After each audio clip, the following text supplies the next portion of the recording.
composting is the quickest, the simplest, and the cheapest way of fighting global warming, as opposed to incineration. When you burn organic waste, food scraps, yard waste, and so on, when you burn that material, you produce carbon dioxide, global warming. If you compost it, you hold on to the carbon. The compost in the soil can hold on to that carbon for several months to several years. You're also growing plants which are sucking carbon dioxide from the air. And much of that carbon dioxide is stored in the roots of plants. And this is what we're finding right now in California. The latest research is if you spread half an inch of compost on grazing land, after a few years, you have stored an enormous amount of carbon in the roots of the grass. Why? Because the compost opens up the structure of the soil and allows the roots to go deeper and deeper. And all that depth is carbon which is sequestered. It is the simplest, the most elegant way of fighting global warming. Okay, now, back to this project. Thanks to the internet, Barbados Underground, we have a contract, or a purported piece of paper, which is what the Barbados government has signed away. I mean, this is an economic disaster in the making. It's providing 30 years worth of fuel free. It's supplying, it's got a 30-year guaranteed contract for the energy purchase, the electricity purchase. This is an unbelievable giveaway to any company that's going to build this. And then you get to the second level of incredibility here. The company that's putting all this together has never built or operated any facility of this kind anywhere in the world. But it's selling it.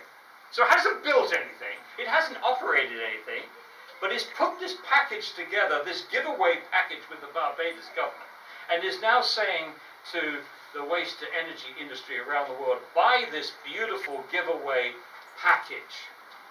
And then we get to the third incredible aspect of this, is that they say, well, we've got this plasma arc incineration technology, plasma arc gasification technology, but you can provide other alternative waste to energy. If people want to buy this thing, you can provide other things, but you must not produce any solids which go to landfill, which means you're restricting it to gasification, pyrolysis, or plasma arc.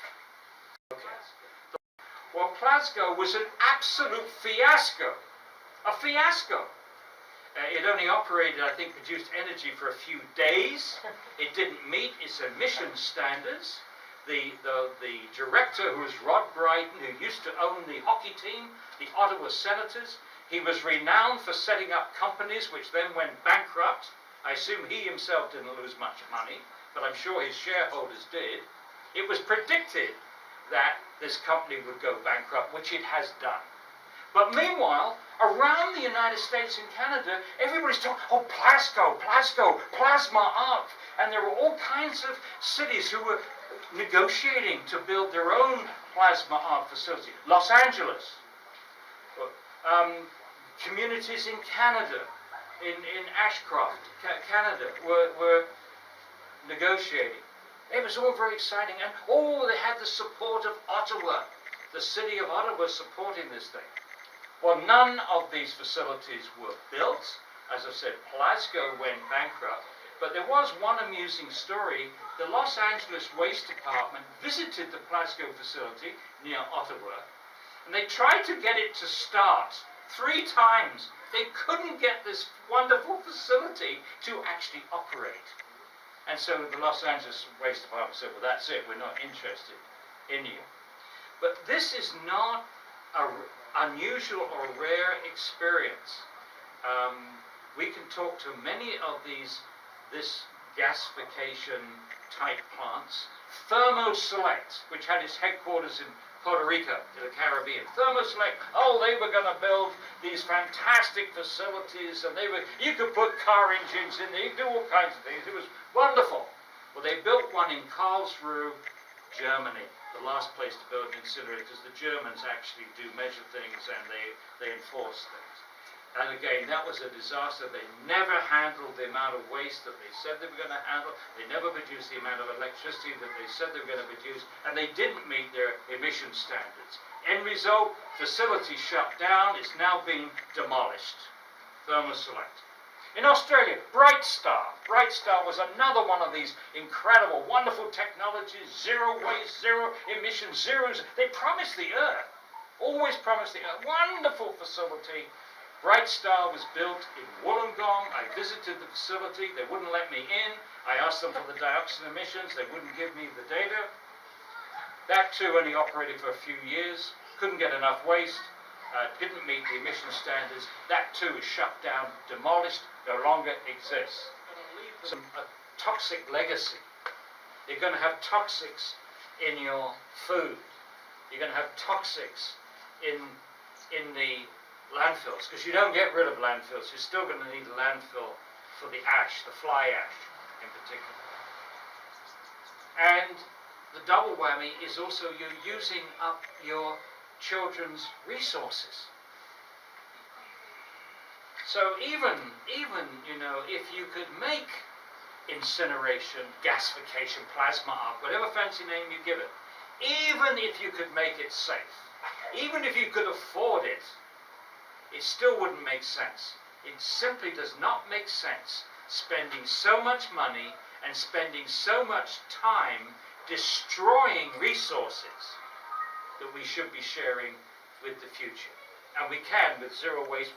That's our job, is to share our resources further with the future. Now, the project itself here is a huge threat. And before I get to it, but let me keep global for a moment. Keep global.